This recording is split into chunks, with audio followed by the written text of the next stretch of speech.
Então, congregação amada do Senhor, hoje, 22 de dezembro de 2024. Então, acredito que será a penúltima mensagem deste ano, né? Já foram 52 mensagens e vai ser a última antes do Natal. Independente do Natal, de Jesus ter nascido dia 25 ou outra data, no Brasil é costume reunir a família. Isso é algo muito precioso.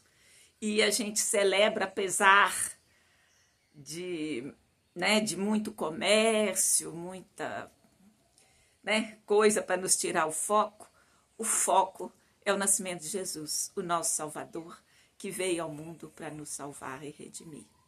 Mas hoje eu quero falar algo assim, quero falar sobre uma carta que foi escrita especialmente para os hebreus na Bíblia. Quem são os hebreus? É o povo de Israel. É o povo que Deus escolheu para levar ao mundo a sua verdade. E ele é conhecido hoje como os judeus.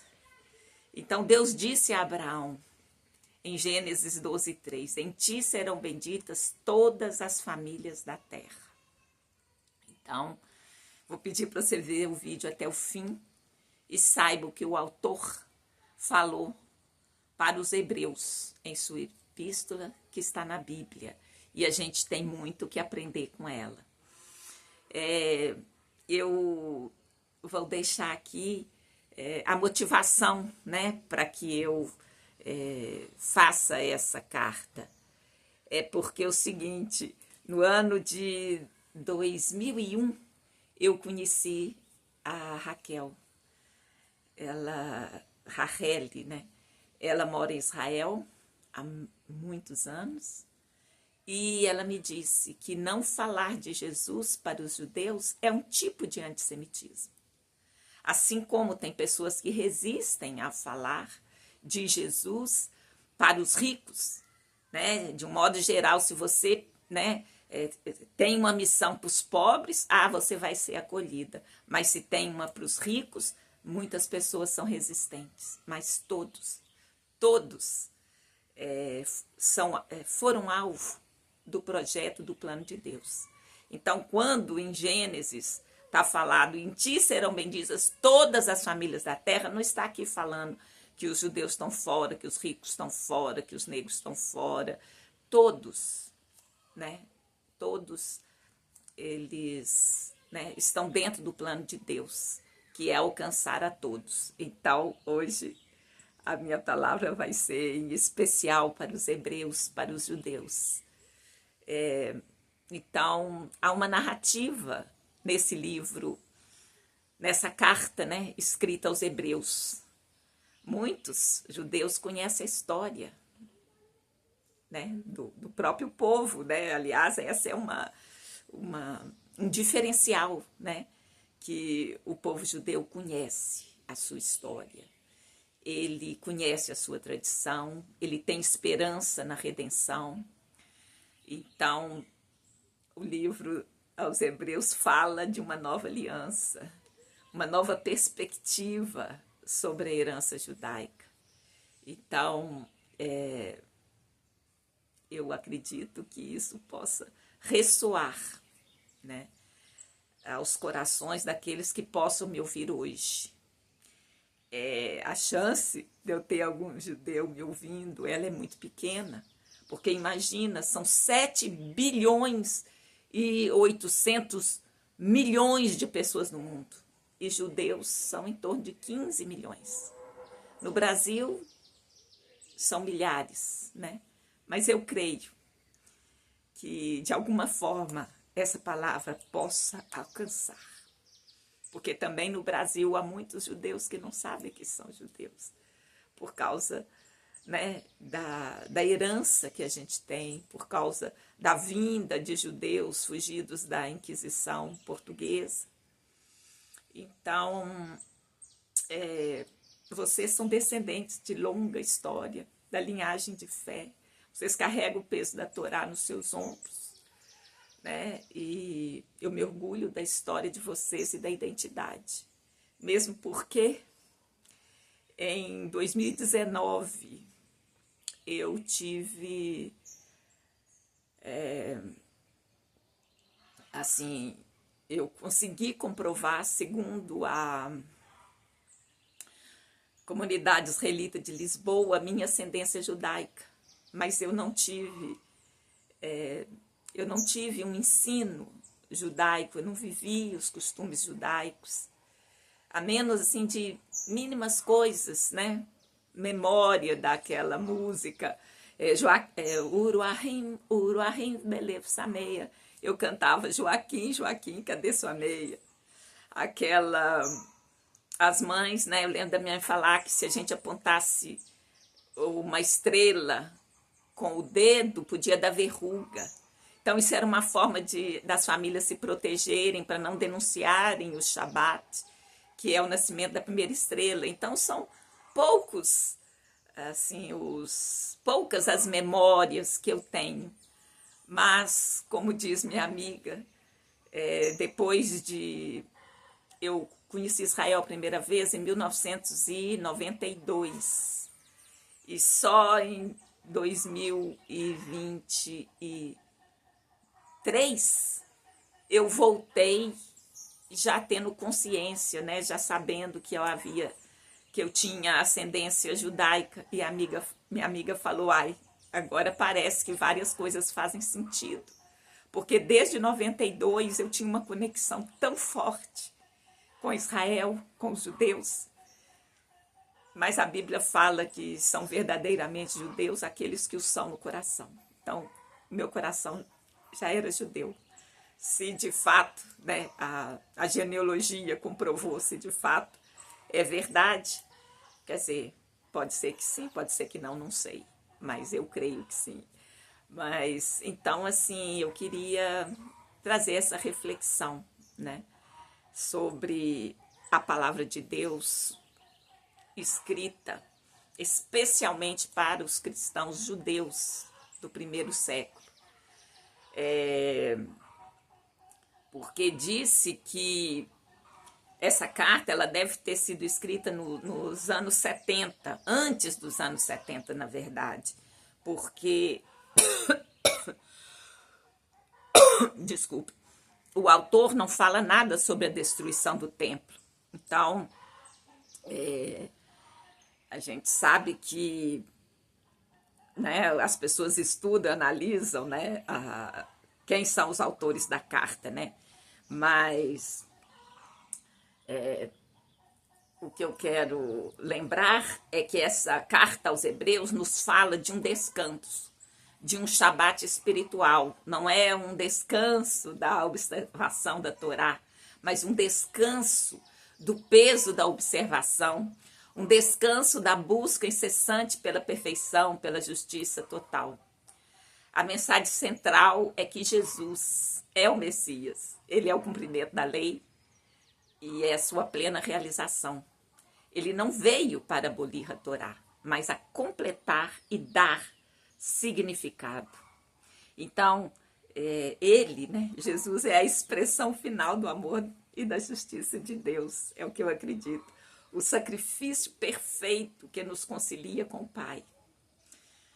Pense na história judaica, né? Através de gerações, os antepassados mantiveram a chama da fé acesa. Mesmo que em meio a perseguições e sofrimentos. Eles seguiram a lei, lutam por uma vida justa, em conformidade com a vontade de Deus. Mas, com toda a sua dedicação, sabemos que a perfeição é inalcançável. Então, a carta aos Hebreus nos lembra que a nossa justiça, por mais perfeita que seja, não será suficiente para nos aproximar completamente de Deus. É interessante observar, e eu falo isso assim até com tristeza, que eu creio que o ódio que Satanás tem de Israel e do seu povo, eu acredito que é um ódio, né, que nasceu no Éden, em grande parte é porque, mesmo que haja esse ódio, a existência deste povo ainda hoje, contra todos os acontecimentos, eles é o sinal da aliança de Deus com os homens. E, infelizmente, os católicos não são, nem os evangélicos são, por conta das suas divisões, dos seus problemas. Mas ainda se chegasse um extraterrestre na Terra, ele ia ver, ele ia saber que há uma aliança de Deus com os homens por causa da observação, da perseverança, da tradição judaica em buscar esse Deus, em buscar essa aliança. Agora, para nós, né, os que creram em Jesus, não para ali, não para na destruição do templo, né? Jesus, ele oferece um caminho diferente, uma nova perspectiva. Ele nos oferece um descanso, uma paz que excede todo o entendimento. Não é um descanso assim na complacência, vou largar para lá, vou deixar de seguir a tradição, ela tem seu valor, tem sua importância. Mas é um descanso na confiança e na graça de nosso Deus, na sua misericórdia. E o sacrifício de Jesus vem para cumprir todo o plano e o projeto que Deus tinha para o homem. É um descanso que nos permite viver a nossa fé com alegria, com liberdade, com o coração renovado. Então, nós, só para, né, assim, fazer essa introdução, esse apanhado geral, o que é o livro dos Hebreus, a gente chama de livro, mas é um livro da Bíblia, né? E é uma carta escrita aos judeus cristãos do tempo de Jesus, anterior à destruição do templo. Então, essa carta lembra que temos uma herança poderosa, uma história rica, um futuro cheio de esperança. A aliança que Deus fez com Abraão, Isaac e Jacó, ela continua em vigor, ela não mudou. E ela nos oferece um caminho para encontrar descanso e reconciliação. Assim como os antepassados, né, e os até de hoje mantiveram firme a fé, nós também podemos encontrar força e consolo em Jesus, o Messias, que nos oferece descanso espiritual e paz que procuramos. Então, o livro de Hebreus, mais um pouquinho falando assim no geral sobre ele, depois eu vou falar cada capítulo, faz parte do Novo Testamento, mas é o livro mais judaico da Bíblia, assim, do Novo Testamento, né? Então, ele tem uma mensagem rica que ressoa com os temas centrais da vida judaica e nos traz uma nova perspectiva, né? Então, tem capítulos especificamente dedicados à fé, às pessoas que exerceram fé e foram vitoriosas. Ela traz uma importância assim, muito forte sobre a perseverança, né? Então, vários conceitos, né? A gente vai tratar, a carta fala sobre o conceito de sumo sacerdote, ela faz um paralelo forte com Levítico, né? Com a forma que Deus se revelou aos judeus. Fala sobre o tabernáculo, a gente sabe que a mensagem é atemporal, né? Que ela não tem data, né? Serve para nós até hoje. É uma mensagem ética dos hebreus, porque até hoje nenhum povo como um todo conseguiu viver os princípios éticos do amor fraternal, da hospitalidade, da compaixão. Então, eu vou começar agora a falar um pouquinho sobre cada capítulo.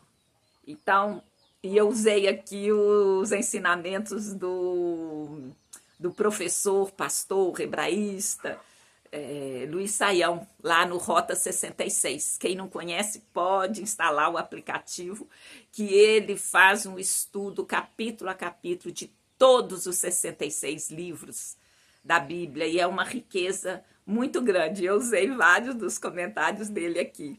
Então, durante muitos anos, eu achava que Paulo é que tinha escrito essa carta, mas a autoria dele não é certa. Por quê? Porque Como que você vai determinar uma coisa de 2000 anos atrás?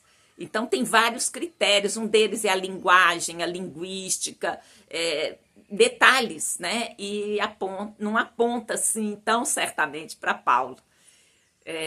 E, como eu já disse antes, deve ter sido escrito antes do ano 70, porque devido aos detalhes, né, da carta em relação à tradição judaica, ela deve ter sido escrita antes da destruição do templo, senão ele certamente faria menção a essa destruição.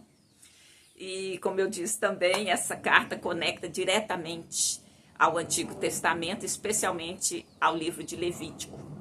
E também, como eu já disse, né, eu estou praticamente repetindo aqui, é direcionada aos judeus cristãos, porque todos os discípulos, os apóstolos de Jesus, os primeiros apóstolos eram judeus. Então, eles se converteram, mas só que depois começou uma perseguição até no ano 70, né? Foi destruído o templo, coisas terríveis. Jerusalém foi chamada de outro nome para nem fazer memória mais do povo judeu de Jerusalém. Então, eu vou começar agora, depois dessa introdução geral, o capítulo 1. O capítulo 1 fala de quê? Fala dos anjos. Mas por que o autor quis falar isso? Porque vocês sabem que do livro, assim, do último livro do Antigo Testamento até o primeiro, houve um intervalo, é chamado intervalo interbíblico. Então, se tornou muito comum, assim, a valorização dos anjos. Então, o capítulo 1, o autor vai falar do valor dos anjos. Então, coloca Jesus, o Filho de Deus, superior aos anjos. Então, eu vou ler aqui 4 versículos deste capítulo.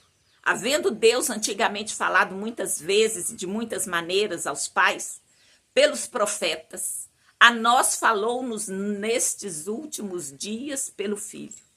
Então, o autor considera que estava os últimos dias. Imagina a carta escrita lá para o ano 60, 65, já considerar os últimos dias. Então, nós já estamos mais do que na porta, né? Imagino eu. Então, ele continua no verso 2. A quem constituiu o herdeiro de tudo? A quem? Quem? O Filho, né? Porque a nós falou-nos nestes últimos dias pelo Filho, a quem constituiu o herdeiro de tudo, por quem fez também o mundo, o qual, sendo o esplendor da sua glória e a expressa imagem da sua pessoa, e sustentando todas as coisas pela palavra do seu poder, havendo feito por si mesmo a purificação dos nossos pecados, assentou-se à destra da majestade nas alturas. Feito tanto mais excelente do que os anjos, quanto herdou mais excelente nome do que eles. Então, ele está diretamente ligado ao contexto dos hebreus, que eram os cristãos que estavam em dificuldade, eles já estavam vendo perseguição, eles estavam pensando, será que a gente... talvez seja melhor voltar a ser judeu, tá mais fácil, seguir esse novo ensinamento aqui tá bem complicado. Então, assim, o contexto da carta escrita a esses judeus que haviam crido em Jesus é um contexto de dificuldade.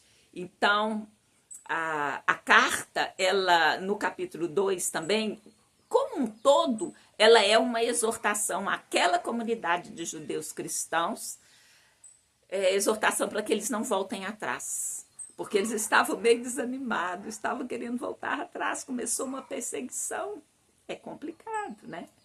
Então, o autor da carta exalta a salvação que Jesus trouxe através da encarnação. Então, assim, ele veio como homem, semelhante a nós, mas ao ter ressuscitado, ele se tornou nosso sumo sacerdote, misericordioso e fiel, e entende nossa situação. Ele é o Messias, porque ele ressuscitou, ele não ficou morto. Ele veio em busca de você. Não retrocedam, não voltem atrás. Então, a carta aqui é uma das cartas mais difíceis do Novo Testamento. Não vou ter condição de eu explorar todos os detalhes. Mas, por exemplo, em relação ao sumo sacerdote, é capítulo específico só para tratar disso, né? E aí, no capítulo 3, o autor vai mostrar que Jesus é maior do que Moisés. Não, como assim? Parece até uma blasfêmia. Ele é apóstolo e sumo sacerdote que confessamos. Ele foi considerado digno de maior glória do que Moisés. E aí ele faz comparação em vários aspectos. Moisés era escravo, Jesus é filho, Moisés, a sua glória, né, desvaneceu porque ele punha um véu para as pessoas não verem, né, que o rosto dele estava iluminado. Vários detalhes ele vai mostrando por que Jesus é maior do que Moisés. Então, ainda o objetivo da carta é exortar aqueles judeus para não voltar atrás do reconhecimento de Jesus como Messias, né? Então, Jesus não é apenas um profeta, ele é superior ao profeta, aos apóstolos, aos sacerdotes do passado. Então, o autor fala, não endureça o seu coração, hoje é o dia de escolher. Mas essa escolha não é assim, escolhi e acabou, há um caminho, há um processo. Então, é prosseguir, não retroceder, e você vai alcançar o descanso almejado. Que descanso é esse? No capítulo 4 vai falar que o descanso não foi alcançado antes. O descanso de Deus é uma promessa e que se realiza ao reconhecer Jesus. E esse descanso envolve a importância de obedecer. Nos dias de hoje, o autor fala muito forte, olha, você pode ter sido um monte de coisa no passado, mas hoje, né, há um apelo ao que você é hoje. E que a ação de Deus se dá através da palavra. Aí eu vou ler 3 versos aqui sobre a palavra. Porque a palavra de Deus é viva e eficaz. E realmente a história do povo judeu tem comprovado ser viva e eficaz, porque senão eu já tinha esquecido tamanha a perseguição que eles tiveram. E infelizmente o nome Jesus, o nome cristão, é complicado falar isso para os judeus, porque em nome de Jesus as maiores perseguições aconteceram, né? A Inquisição, né? Dezenas de milhares de pogroms foram feitos. Então, assim, é muita dor. Os cruzados no caminho, né, até Jerusalém, a história conta, fecharam muitas sinagogas com as pessoas dentro, puseram fogo. Então, assim, não é muito fácil, né? É até assim uma certa, digamos, eu sei que eu posso ser muito criticada, mas há uma comissão, Jesus falou, ide pregar o evangelho. Então, não por minha suficiência, não pelo meu conhecimento, mas pela fé que eu tenho nele e pela promessa que ele tem para todos. Então, eu não posso excluir ninguém. Né? Semana passada eu falei dos iranianos, que Deus deseja que eles sejam alcançados, que nós devemos orar pelos iranianos. Mas eu não queria fechar esse ano sem trazer essa mensagem para os judeus. Apesar de tudo que nós fizemos contra vocês, o erro está em cada um, mas não está em Jesus. Jesus fez a coisa certa. A nossa limitação, o nosso egoísmo, a nossa busca de poder, os males humanos é que conseguiram fazer essa tragédia com o povo judeu. E eu já pedi perdão publicamente, né, por ser cristã e carregar esse nome, o nome que milhares de pessoas foram mortas. Mas o alvo é Jesus, é olhar para Jesus. E ele é o autor e consumador da nossa fé. Só através dele que a gente vai alcançar, não pela nossa suficiência, conhecimento ou poder. Então, vou continuar aqui o Hebreus 4, verso 12, porque a palavra de Deus é viva e eficaz, e mais penetrante do que espada alguma de 2 gumes, e penetra até a divisão da alma e do espírito, e das juntas e medulas, e é apta para discernir os pensamentos e intenções do coração. Toda maldade que o homem fez está patente diante de Deus, nada está oculto.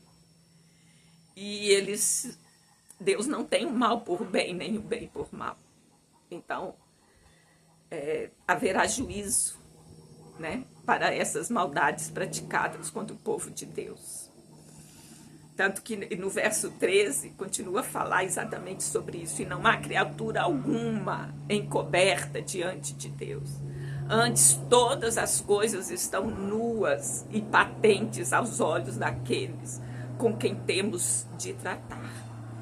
E no versículo 15 diz assim: cheguemos, pois, com confiança ao trono da graça, para que possamos alcançar misericórdia e achar graça, a fim de sermos ajudados em tempo oportuno.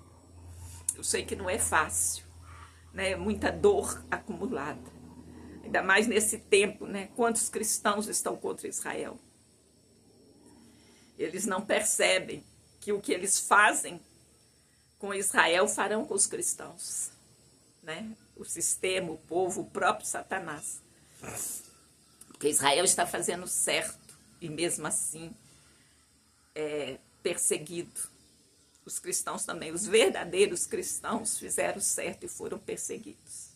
Muitos, para fugir da perseguição, fizeram o que o diabo queria, que é destruir os judeus, destruir o povo, destruir Israel, para que Jesus não tivesse para onde voltar. Mas Deus está vendo tudo, nada lhe escapará. Então, Hebreus capítulo 5. Não é necessário nenhum intermediário. Jesus proveu o acesso direto a Deus. Jesus, ao ressuscitar, entrou ao Santo dos Santos. Foi designado por Deus como nosso sumo sacerdote segundo a ordem de Melquisedeque. E pode nos redimir, porque sendo filho de Deus, sofreu como homem, mesmo sem pecado. Olha, eu vi que o tempo aqui já está bem acelerado. Eu vou tentar acelerar um pouquinho para não ficar muito longa a mensagem. Em Hebreus capítulo 6, o autor vai falar do perigo da apostasia. O que é apostasia? É você abandonar, rejeitar Jesus. Mas fique firme, a promessa se cumprirá, não volte atrás. Aí no verso 13 a 15 diz assim: porque quando Deus fez a promessa a Abraão, como não tinha outro por quem jurasse, jurou por si mesmo, dizendo: certamente, abençoando-te, abençoarei, multiplicando-te, multiplicarei. E assim, esperando com paciência, alcançou a promessa. Se Abraão alcançou, nós também alcançaremos. No capítulo 7, ele vai falar detalhadamente sobre a diferença do sacerdócio aarônico e o de Melquisedeque. Que o sacerdócio de Melquisedeque é superior ao de Arão. Em linhas gerais, Jesus, como é que ele pode ser sumo sacerdote se ele não veio da tribo de Levi? Mas lá, na própria palavra de Deus, está falando que Abraão, quando voltou da derrota dos reis, ele se encontrou com Melquisedeque, rei de Salém, e lhe deu dízimo de tudo. Ele aparece sem genealogia, não era da tribo de Arão. E depois Hebreus retorna a figura de Melquisedeque, dizendo que Jesus, Deus o concedeu sumo sacerdote segundo a ordem de Melquisedeque. Então é algo sobrenatural, é algo assim que não dá, é sobrenatural. Então o capítulo 7 todinho vai falar da comparação dos dois sacerdócios. E aí a gente chega no capítulo 8, que é o que? Chegou a nova aliança. E o autor vai ratificar o que está em Jeremias 31, do verso 31 e 34, que eu vou ter que ler, vocês me perdoem, hoje vai ser um pouco carregado de versículos, mas Jeremias diz no capítulo 31, verso 31. Eis que dias vêm, diz o Senhor, em que farei uma aliança nova com a casa de Israel e com a casa de Judá. Não conforme a aliança que fiz com seus pais no dia que os tomei pela mão para os tirar da terra do Egito. Porque eles invalidaram a minha aliança, apesar de eu os haver desposado, diz o Senhor. Mas esta é a aliança que farei com a casa de Israel depois daqueles dias, diz o Senhor. Porei a minha lei no seu interior e a escreverei no seu coração. E eu serei o seu Deus e eles serão o meu povo. E no verso 34, e não ensinará mais cada um ao seu próximo, nem cada um a seu irmão, dizendo, conhecei ao Senhor, porque todos me conhecerão, desde o menor até o maior deles, diz o Senhor. Porque lhes perdoarei a sua maldade e nunca mais me lembrarei dos seus pecados. Então eu vou falar aqui os 5 versos que está em Hebreus 8, do 8 a 12. Porque repreendendo-os lhes diz, eis que virão dias, diz o Senhor, em que a casa de Israel com a casa de Israel e com a casa de Judá estabelecerei uma nova aliança. Não segundo a aliança que fiz com seus pais, no dia em que os tomei pela mão para os tirar da terra do Egito. Como não permaneceram naquela minha aliança, eu para eles não atentei, diz o Senhor. Porque esta aliança que depois daqueles dias farei com a casa de Israel, diz o Senhor. Porei as minhas leis no seu entendimento e em seu coração as escreverei. E eu lhes serei por Deus e eles me serão por povo. E não ensinará cada um a seu próximo, nem cada um a seu irmão, dizendo, conhece o Senhor. Porque todos me conhecerão, desde o menor deles até o maior. Porque serei misericordioso para com as suas iniquidades e de seus pecados e prevaricações não me lembrarei mais. Então, assim, essa parte do Hebreus 8 é praticamente idêntica a Jeremias 31, que está falando da nova aliança, que está anunciando Jesus. Em todo o livro, esses capítulos que nós já vimos, há o paralelo com livros livro dos Salmos, Levíticos. E agora vamos em Hebreus 9. Hebreus 9 vai falar do sacrifício perfeito e absoluto, né? Então ele vai comparar a adoração feita no tabernáculo da antiga aliança e a comparação com a nova aliança. E sabemos que sem derramamento de sangue não há perdão. O sacrifício de Cristo foi uma vez por todas, não, né? A cada ano o sumo sacerdote ia lá e oferecia sacrifício por si mesmo e pelo outro. Mas Jesus fez uma vez só. Então, no verso 11, 12, 15 e 27, está escrito, mas vindo Cristo, o sumo sacerdote dos bens futuros, por um maior e mais perfeito tabernáculo, não feito por mãos, isto é, não desta criação, nem por sangue de bodes e bezerros, mas por seu próprio sangue, entrou uma vez no santuário, havendo efetuado uma eterna redenção. E por isso é mediador de um novo testamento, para que, intervindo a morte para a remissão das transgressões que havia debaixo do primeiro testamento, os chamados receberam a promessa da herança eterna. E aqui eu pus um verso para ratificar a questão de que ao homem é dado uma só vida, vindo depois do juízo, está em Romanos 9, capítulo 27. E como aos homens está ordenado morrerem uma vez, vindo depois disso o juízo.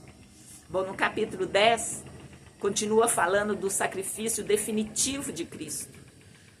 Dos seus pecados e iniquidades não me lembrareis mais. Então prossigam firmes e não voltem atrás.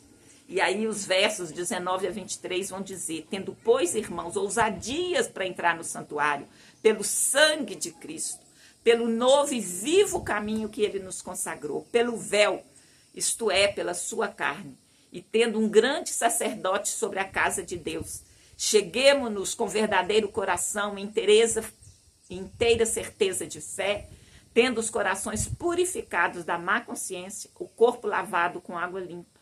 Retenhamos firmes a confissão da nossa esperança, porque fiel é o que o prometeu. Aí vem o capítulo 11, né, que é a importância da fé, a importância da persistência.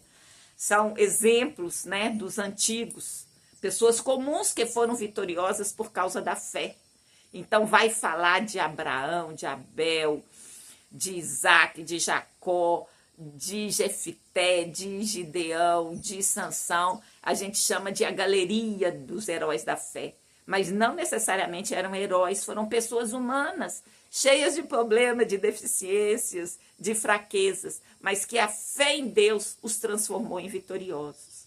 Então eu vou ler aqui 2 versos. Ora, a fé é o firme fundamento das coisas que se esperam e a prova das coisas que não se vê.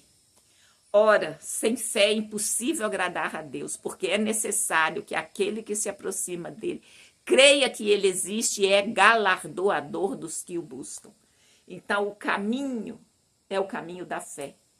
E eu vou dizer, meus irmãos de Deus, vocês já exerceram esse caminho até aqui. É apenas uma mudança de perspectiva para ver que Jesus é o Messias. Em Hebreus 12, também fala dessa nuvem tão grande de testemunhos. Então, continua a exortação, não voltem atrás, suportem as dificuldades, perseverem. Aí eu vou ler o verso 14, 22, 23, 24. Segui a paz com todos e a santificação sem a qual ninguém verá a Deus. Não adianta você fingir que, eu sou cristão, eu sou isso. Se você não tiver o coração em Deus e não tiver a fé e não colocar tudo nas mãos dele e não buscar ser santo, você não vai ver a Deus. Mas chegastes ao Monte Sião, a cidade do Deus vivo, a Jerusalém celestial e aos muitos milhares de anjos, a universal assembleia e igreja dos primogênitos que estão escritos no céu, e a Deus, o juiz de todos, e aos espíritos dos justos aperfeiçoados, e a Jesus, o mediador de uma nova aliança, e ao sangue da aspersão, que fala melhor do que o de Abel. E no capítulo 13, ele fala da nova aliança, as recomendações finais para a vida do cristão na sociedade. O que eu gosto de reparar aqui? Que a sinagoga é o lugar de comunidade, de convivência. O rabino vai falar sobre coisas que abrangem âmbitos, os mais diversos da vida, né, dos judeus. Então, aqui, o autor também vai falar das coisas comuns da sua vida, das suas atitudes que você deve fazer. Deve ter amor fraternal, exercer hospitalidade, lembrar dos presos, visitar, lembrar da importância do casamento. O casamento puro é muito importante.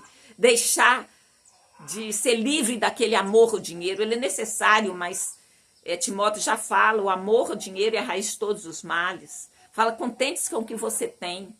Olha, firme-se, Deus nunca vos deixará. Lembre-se dos líderes, observando seu procedimento. Fuja de ensinos estranhos. Louvem a Deus. Faça o bem, repartam com os outros. Não adianta falar, vá em paz, que o Senhor te alimente. Se a pessoa não tem recurso, você é chamado, sim, a ser altruísta, a repartir com os outros. Submetam-se aos líderes. Orem. A oração é a conexão com Deus, uma das formas, né?